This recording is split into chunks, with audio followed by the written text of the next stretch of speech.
Hi, ಎಲ್ಲರಿಗೂ ನಮಸ್ಕಾರ. ಇವಾಗ ನಾನು ನೋಡಿ ಒಂದು ಸುಂದರವಾದ ಬೀಚ್ ಹತ್ರ ಇದ್ದೀನಿ.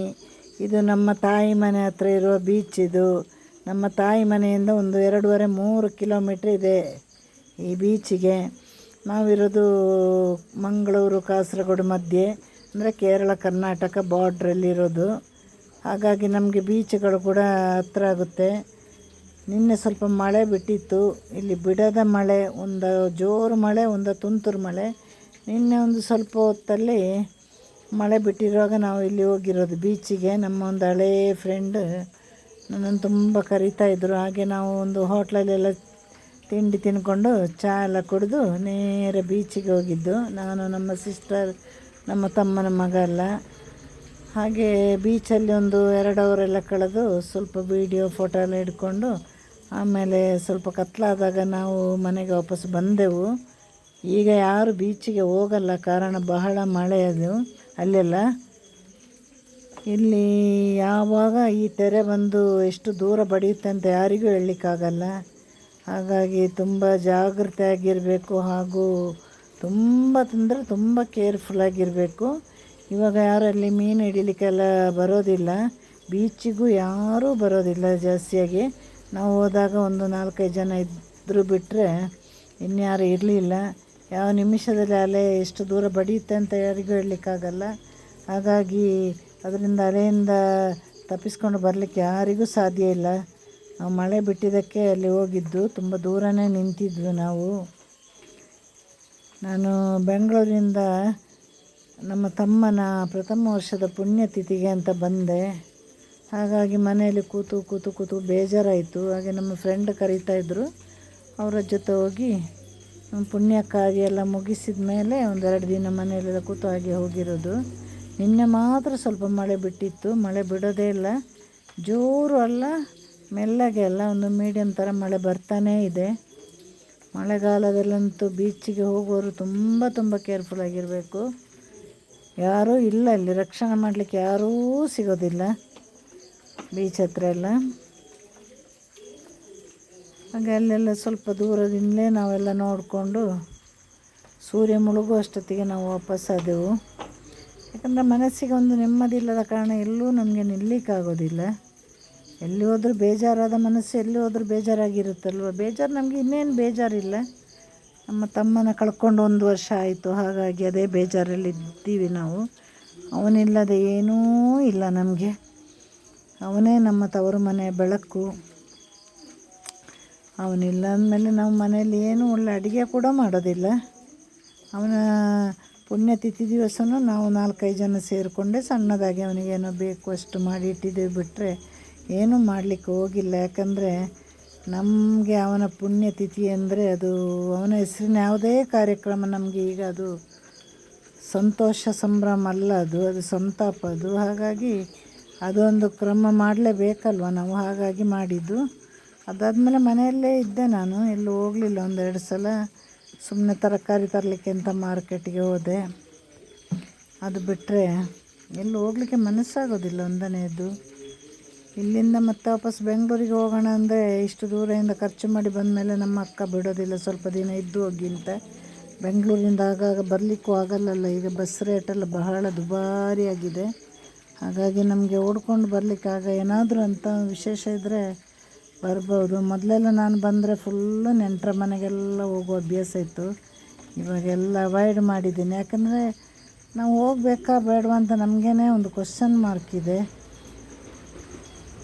ನಾವು ಹೋದಾಗ ಅವರಿಗೆ ತುಂಬ ಖುಷಿಯಾದರೆ ಪರವಾಗಿಲ್ಲ.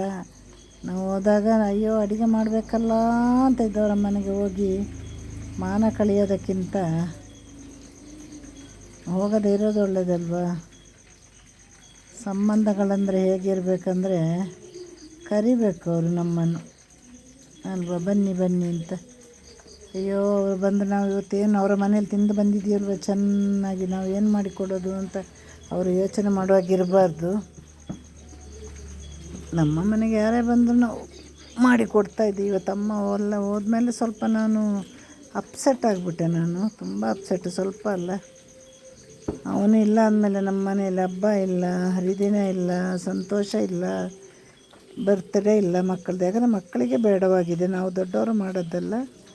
ಅಪ್ಪ ಇಲ್ಲದ ಮನೆಯಲ್ಲಿ ಬರ್ತಡೇ ಮಾಡಬಾರ್ದು ಅಂತ ಮಕ್ಕಳ ವಾದ, ಅಪ್ಪ ಇಲ್ಲದ ಮನೆಯಲ್ಲಿ ಹಬ್ಬ ಮಾಡಬಾರ್ದು ಅಂತ ಮಕ್ಕಳ ವಾದ. ಅವರಿಗೆ ಬೇಡ ಅಂದಮೇಲೆ ನಮಗೆ ಬೇಕಾಗಿಯೇ ಇಲ್ಲ. ಹಾಗಾಗಿ ನೋಡಿ, ಅವನಿಲ್ಲಿ ಮೆಲ್ಲ ಮೆಲ್ಲ ಮಾತಾಡ್ತಾ ಇದ್ದಾನೆ. ಅವನು ನನ್ನ ಹತ್ರ ಇಲ್ಲೇ ಕೂತಿದ್ದಾನೆ ಅವನು. ನೀನೇನ ಮಾತಾಡೋದು? ಸಮುದ್ರ ಬಗ್ಗೆ ಇನ್ನೂ ಹೇಳಿ. ಸಮುದ್ರ ಬಗ್ಗೆ ಹೇಳಲಿಕ್ಕೆ ಏನಿದೆ ಅಲ್ವಾ? ಅಲ್ಲೇ ಜೋರಾಗಿ ಬಡಿತಾ ಇದೆ. ಯಾರೂ ಸಮುದ್ರಕ್ಕೆ ಇವಾಗ ಟೂರಿಗೋ ಪಿಕ್ನಿಕ್ಕಿಗೋ ಬರಬೇಡಿ ದಯವಿಟ್ಟು. ನಮಗೆ ಅಂದರೆ ಗೊತ್ತದು ಸಮುದ್ರ. ನಾವು ಹುಟ್ಟಿದ್ದೇ ಸಮುದ್ರ ಬದಿಯಲ್ಲಿ, ನಾವು ಸ್ವಲ್ಪ ದೊಡ್ಡವರಾಗುವಾಗ ಬೆಳೆದಿದ್ದೇ ಸಮುದ್ರ ಬದಿಯಲ್ಲಿ.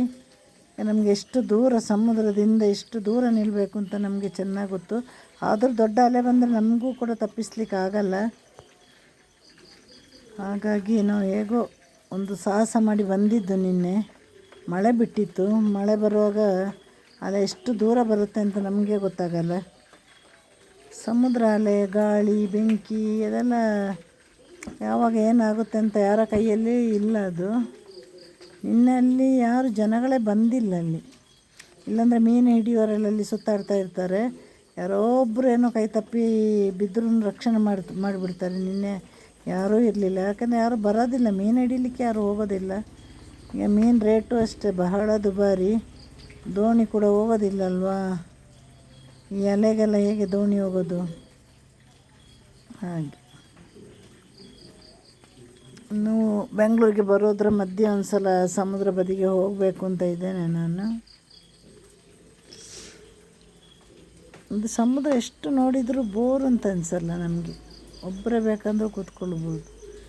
ಎಲ್ಲ ಭಯ ಕಾಡ್ತಾ ಇತ್ತು. ಹಾಗೆ ನಾವು ಕತ್ಲಾಯಿತು, ಮತ್ತು ಸೂರ್ಯ ಮುಳುಗೋದವರೆಗೆ ಇರೋಣ ಅಂತಂದರೆ ಸ್ವಲ್ಪ ನಮ್ಮ ಊರಲ್ಲಿ ರೋಡ್ ಕೆಲಸ ಎಲ್ಲ ಜೋರಾಗಿ ನಡೀತಾ ಇದೆ. ಹೈವೇ ರೋಡ್ ಬಂದು ಇವಾಗ 4 ರೋಡ್ ಆಗ್ತಾಯಿದೆ. ಹಾಗಾಗಿ ನಮಗೆ ಅದನ್ನೆಲ್ಲ 4 6 ಎಷ್ಟೋ ರೋಡ್ ಆಗ್ತಾಯಿದೆ. ಆ ರೋಡ್ ಕೆಲಸ, ಈ ಮಳೆ, ನಮಗೆ ದಾಟಲಿಕ್ಕೆ ಜಾಗ ಇಲ್ಲ. ಹಾಗಾಗಿ ನಾವು ಅಲ್ಲಿಂದ ಬೇಗ ತಪ್ಪಿಸ್ಕೊಂಡು ಬಂದೆವು ನಾವು. ನಮಗೆ ಮತ್ತು 1 2.5 3 ಕಿಲೋಮೀಟ್ರ್ ಒಳಗಡೆ ಬರಬೇಕು ಮನೆಗೆ ಬಸ್ಸಲ್ಲಿ. ಹಾಗಾಗಿ ನಮ್ಮ ಫ್ರೆಂಡ್ ಮನೆಯಲ್ಲಿ ಅಲ್ಲೇ ಇರೋದು. ಹಾಗಾಗಿ ಅವರು ಆ ಕಡೆ ಹೋದರೂ ನಾವು ಈ ಕಡೆ ಬಂದೆವು. ನೋಡಿ ಯಾವ ಥರ ಇದು ಅಪ್ಪಳಿಸ್ತಾ ಇದೆ ನೋಡಿ. ಇನ್ನು ಹತ್ರ ಹೋಗಿ ನಾವು, ಇಲ್ಲಾಂದರೆ ಅಲ್ಲಿ ತೆರೆ ಹತ್ರ ಎಲ್ಲ ಹೋಗ್ತಾ ಇದ್ದೆ ಮೊದಲು ನಾನು. ಈ ಸಲ ನೋಡಿ ನೀರೆಲ್ಲ ಎಷ್ಟು ಮೇಲೆ ಬಂದಿದೆ ನೋಡಿ. ಈ ಕಡೆಲ್ಲ ಸಮುದ್ರ ನೀರು ಬಂದಿದೆ ನೋಡಿ, ತೆರೆ ಬಡಿದು. ಹಾಗಾಗಿ ಸುಮ್ಮನೆ ಯಾಕೆ ಎಲ್ಲ ಗೊತ್ತಿದ್ದು ಹೋಗಬಾರ್ದಲ್ವ.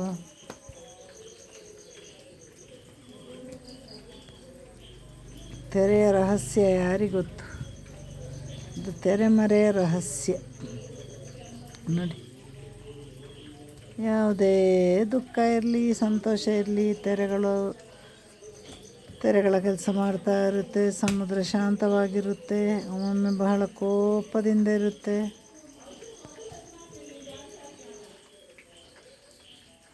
ಈ ಸಮುದ್ರ ನೀರು ಕುಡಿಯುವಾಗಿದ್ದಿದ್ರೆ ಈ ಪ್ರಪಂಚದಲ್ಲಿ ನೀರಿಗೆ ಕೊರತೆನೇ ಇರ್ತಾ ಇರಲಿಲ್ಲಲ್ಲ. ಎಲ್ಲರಿಗೂ ಇದರ ನೀರು ಸಾಕಾಗ್ತಾಯಿತ್ತು, ಸಮುದ್ರ ನೀರು. ಬಹುಶಃ ಮುಂದೊಂದು ದಿನ ಬರ್ಬೋದಾ ಏನೋ. ಉಪ್ಪು ನೀರಲ್ಲಿ ಎಲ್ಲ ಉಪ್ಪನ್ನು ತೆಗೆದು ನಾವು ಬಳಸುವಂಥ ಒಂದು ಫೆಸಿಲಿಟಿ ಬಂದರೂ ಬರ್ಬೋದು.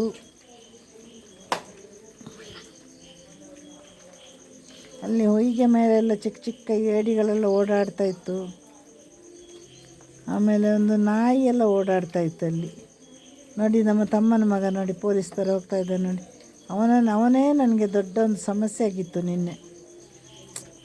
ನನ್ನ ಕೈಯಲ್ಲಿ ಮೊಬೈಲು, ನಾನು ವೀಡಿಯೋ ಮಾಡ್ತಾಯಿದ್ದೆ, ಅವನು ಸೈಡಲ್ಲಿ ಹೋಗ್ತಾ ಇದ್ದ. ಹೇಗೆ ಹೇಳೋದು, ಅವನು ಇರುವ ವೆಯ್ಟಿಗೆ ಒಂದು ಸಣ್ಣ ಅಲೆ ಸಾಕು ಅವನನ್ನು ಎತ್ಕೊಂಡು ಹೋಗಲಿಕ್ಕೆ. ಹಾಗಾಗಿ ನನಗೆ ವೀಡಿಯೋ ಮಾಡಿ ಸರಿಯಾಗಲಿಲ್ಲ. ವೀಡಿಯೋಗಿಂತ ಮುಖ್ಯ ನಮ್ಮ ಜೀವಗಳಲ್ವ. ಅವನ ಅಮ್ಮನ ಹತ್ರ ಹೇಳದೆ ನಾನು ಕರ್ಕೊಂಡು ಬಂದಿದ್ದೀನಿ. ಹಾಗಾಗಿ ಅವನನ್ನು ವಾಪಸ್ ಅಮ್ಮನ ಹತ್ರ ಕ್ಷೇಮವಾಗಿ ತಲುಪಿಸಿದ ನನ್ನ ಗುರಿಯಾಗಿತ್ತು. ಹಾಗೆ ನಾನು ಅಲ್ಲಿ ವೀಡಿಯೋ ಮಾಡುವಾಗ ನನ್ನ ಗಮನ ವೀಡಿಯೋದ ಹತ್ರ ಇರಲೇ ಇಲ್ಲ, ಇವನ ಹತ್ರನೇ ಇತ್ತು. ನಾವು ದೊಡ್ಡವರಾದರೆ ಅಷ್ಟು ದೂರದಿಂದ ಅಲೆ ಬರುವಾಗ ತಪ್ಪಿಸ್ಕೊಂಡು ಹೇಗೋ ಓಡಿ ಬರ್ಬೋದು, ಮಕ್ಕಳಿಗಾಗಲ್ಲ. ಆಮೇಲೆ ಅಲೆ ಒಳಗಡೆ ಹುಡುಕ್ಲಿಕ್ಕೂ ಆಗಲ್ಲ ನಮಗೆ. ನೋಡಿ, ಸೂರ್ಯ ಮುಳುಗೋ ಟೈಮ್ ಆಯಿತು. ಫುಲ್ಲು ಮುಳುಗಲಿ ಅಂತ ಕಾಯುವಷ್ಟೊತ್ತಿಗೆ ಸ್ವಲ್ಪ ಕತ್ತಲು ಅಂತ ಅನ್ನಿಸ್ತು. ಆಮೇಲೆ ಬೇಡ, ಬೇಗ ಹೋಗಿಬಿಡೋಣ ಮನೆಗೆ ಅಂತ ಅನ್ನಿಸ್ತು ನನಗೆ. ನಮ್ಮ ಫ್ರೆಂಡ್ ಜೊತೆ ಎಲ್ಲ ನಾವು ಒಂದು ಸುತ್ತಾಕೊಂಡು ಎಲ್ಲ ಸ್ವಲ್ಪ ಮಾತಾಡಿ ನಮ್ಮ ಕಷ್ಟ ಸುಖಗಳನ್ನೆಲ್ಲ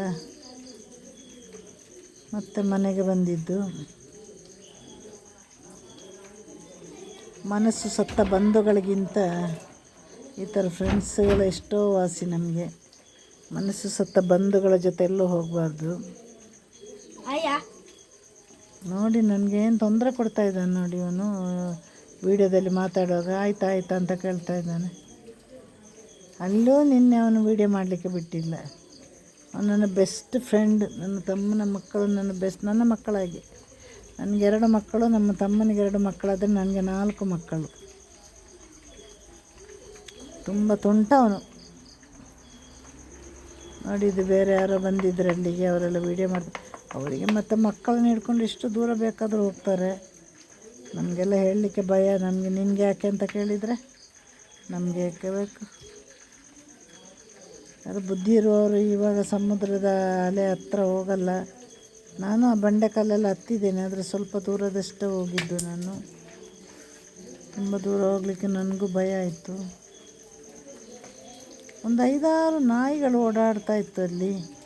ಅದೇನೋ ಖುಷಿಯಿಂದ ಓಡಾಡ್ತಿತ್ತು ಅಂದರೆ ಈ ಬಂಡೆ ಎಲ್ಲ ಹತ್ತಿ ಅಷ್ಟು ಖುಷಿಯಿಂದ ಓಡಾಡ್ತಾ ಇತ್ತು. ಅದಕ್ಕೇನು ಸಮುದ್ರ ತೀರದಲ್ಲಿ ತುಂಬ ಖುಷಿ ಆಗ್ತಾಯಿತ್ತು ಏನೋ ಗೊತ್ತಿಲ್ಲ ನನಗೆ. ಒಟ್ಟಲ್ಲಿ ಒಂದು 4-5 ನಾಯಿಗಳು ಓಡಾಡ್ತಾಯಿತ್ತು.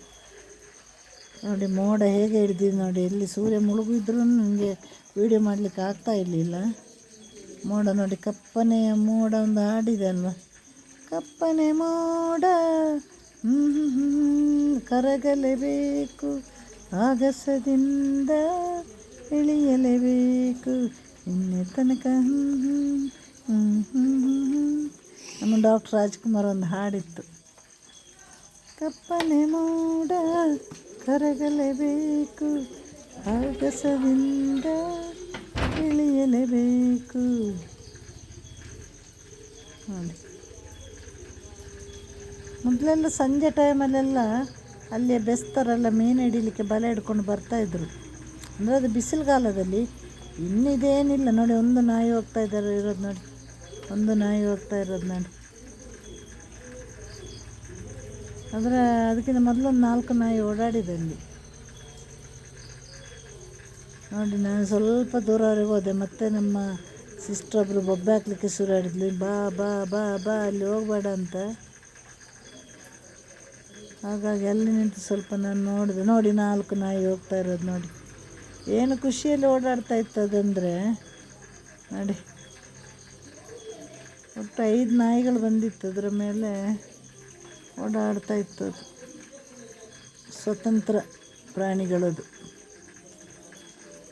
ಸಾಕು ನಾಯಿಗಿಂತ ಬೀದಿ ನಾಯಿಗಳೇ ವಾಸಿ ಅನ್ನೋದೇ ಅದಕ್ಕೆ ನೋಡಿ. ಸಾಕು ನಾಯಿಗಳಿಗೆ ಏನಾದರೂ ಬರಲಿಕ್ಕೆ ಆಗ್ತಾಯಿತ್ತು ಅಲ್ಲಿಗೆ? ಇಲ್ಲ. ಬೀದಿ ನಾಯಿಗಳು ಎಷ್ಟು ಚೆನ್ನಾಗಿ ಬರ್ತಾಯಿತ್ತು ನೋಡಿ.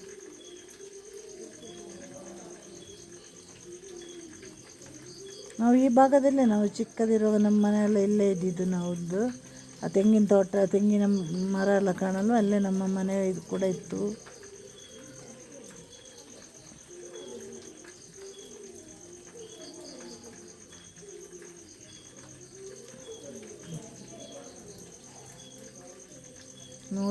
ನೋಡಿದಷ್ಟು ಮುಗಿಯಲ್ಲ ಅಲೆಗಳು.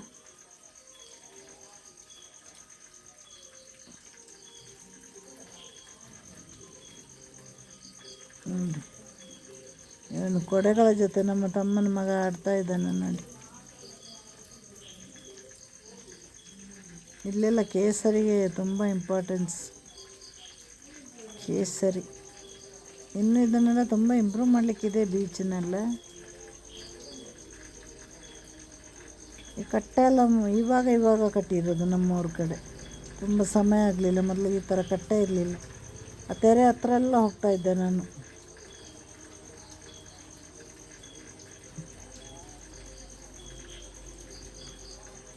ಇನ್ನು ಜೋರಾಗಿ ಮಳೆ ಬಂದರೆ ಕೆಲವರ ಮನೆ ಬಾಗಿಲುವರೆಗೆ ಸಮುದ್ರ ಬಂದುಬಿಡುತ್ತೆ.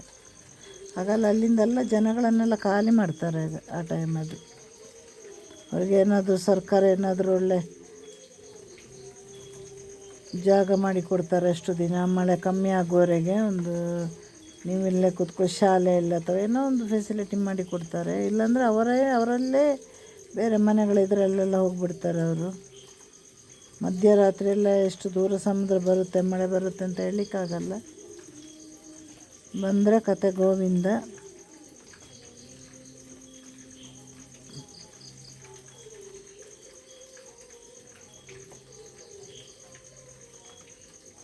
ಎಷ್ಟು ನೋಡಲಿಕ್ಕೆ ಚೆನ್ನಾಗಿರುತ್ತೆ ಸಮುದ್ರ ಅಲೆಗಳಲ್ವಾ.